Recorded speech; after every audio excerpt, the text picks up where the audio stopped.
You worship money. You just don't call it worship. You call it ambition, security, providing for your family, being smart about the future. You have constructed a dozen legitimate-sounding names for the same behavior. And underneath all of them, the behavior is identical to what human beings have always done when they organize their entire lives around a single object of ultimate value. Nietzsche saw this coming. After God is dead, after the old source of meaning and moral authority collapses, something has to fill the space. Not because human beings rationally decide to fill it, because the architecture of devotion does not disappear when its original object does. It finds a new one. And the new one, in the modern West, is money. Look at how you actually behave, not how you describe your values, but what you do. You check your account balance the way people used to check whether they were in a state of grace. Not because you need the information, because the number tells you something about your standing, about whether you are safe, about whether you are worthy. You feel guilt about spending that has no rational explanation. $40 on something unnecessary, while you spend $400 on something equally unnecessary without a second thought.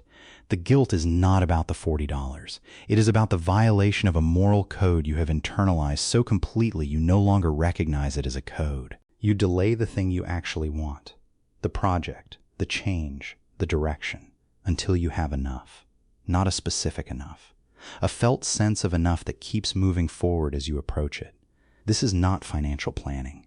This is the structure of a salvation narrative, the promised land that recedes as you walk toward it. And when someone has significantly more than you feel something that is not envy in the simple sense. It is the feeling of a person who has been reminded that they are not yet saved. This is the behavior of worship. You are doing it. The question is whether you will look at it directly. Nietzsche's diagnosis was not that money is evil. It was more precise and more disturbing than that. When the old framework of meaning collapses, when the structure that told people why their suffering mattered, what direction to build a life in, and what the difference between right and wrong was, the psyche does not tolerate the void. It fills it, immediately, with whatever is most available, most credible, most capable of performing the functions the old structure performed. Money performed every function. It explained suffering.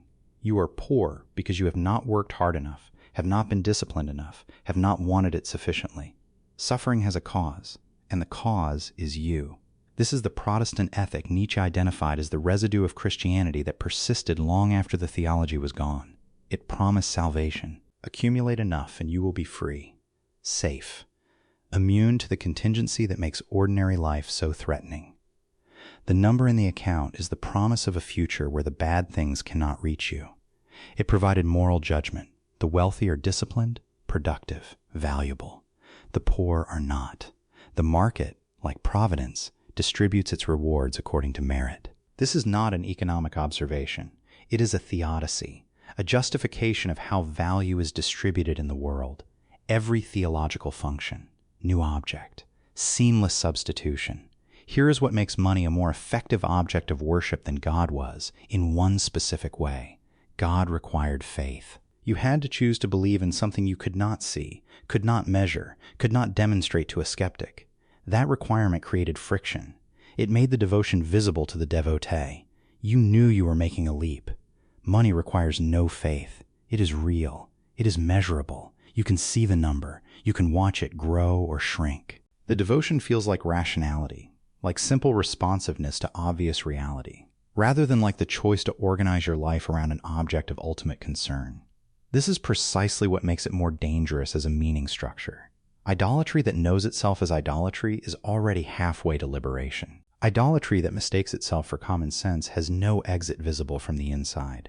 Here is the re-hook, the thing most people do not want to hear at this point in the argument. The problem is not that you care about money. Of course you care about money. Money is real, and its absence causes real suffering. Nietzsche was not making an argument for poverty. He was making an argument about a specific relationship to money that goes beyond caring about it into something qualitatively different. The test is simple. What happens to your sense of your own value when the number goes down?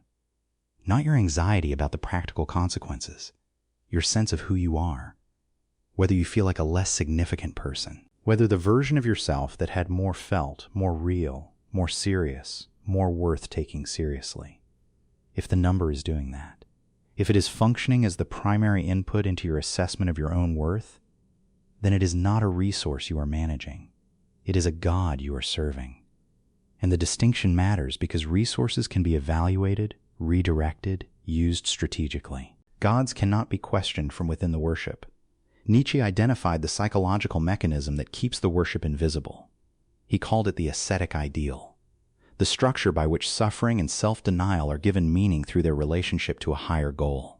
In Christianity, the suffering of this life was given meaning by its redemptive relationship to the next. In the theology of wealth, the suffering of delayed gratification, of overwork, of sacrificed time and attention and presence, is given meaning by its relationship to the future number. The ascetic ideal makes the sacrifice feel noble rather than simply costly. It converts what you are giving up into evidence of your virtue.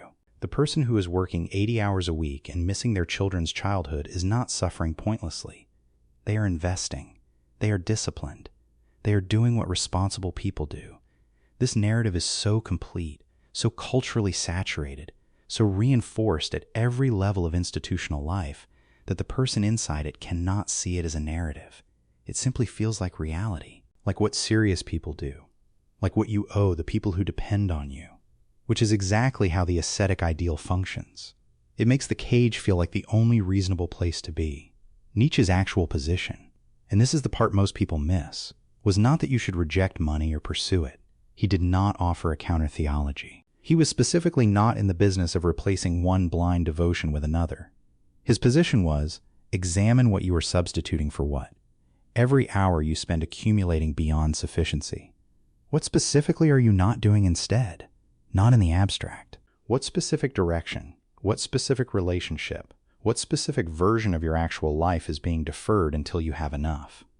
And what is the honest probability that enough will arrive on a timeline that leaves those things available? Most people, when they do this calculation honestly, discover that the substitution is not temporary, that the deferral is the life, that the accumulation is not the means to the life they want. It has become the life itself, organized around a goal that keeps moving. Nietzsche called this the trap of the ascetic ideal. The person serves the ideal so completely that they lose the ability to imagine what they were serving it for. The worship is real. The God is real in the sense that all social constructs are real. It shapes behavior, it produces guilt and pride, it determines what is sacred and what is profane. It provides the primary metric by which a person is judged worthy. What it does not provide, what no substitute can provide, and what Nietzsche spent his career insisting had to be honestly confronted, is a genuine answer to the question underneath the worship, which is not, how much is enough? That question has no answer inside the framework of the worship. The real question is, what is this for? Not the money, your life. What is it actually for? When you strip away the number, the security narrative, the deferred future where everything will finally be right, what is actually worth the hours you are trading for it? That question cannot be answered by working harder. It can only be answered by stopping long enough to hear it. You already know this. You have known it for a while. The question is whether you will look at it directly or keep calling the worship by another name. Tell me where I'm wrong.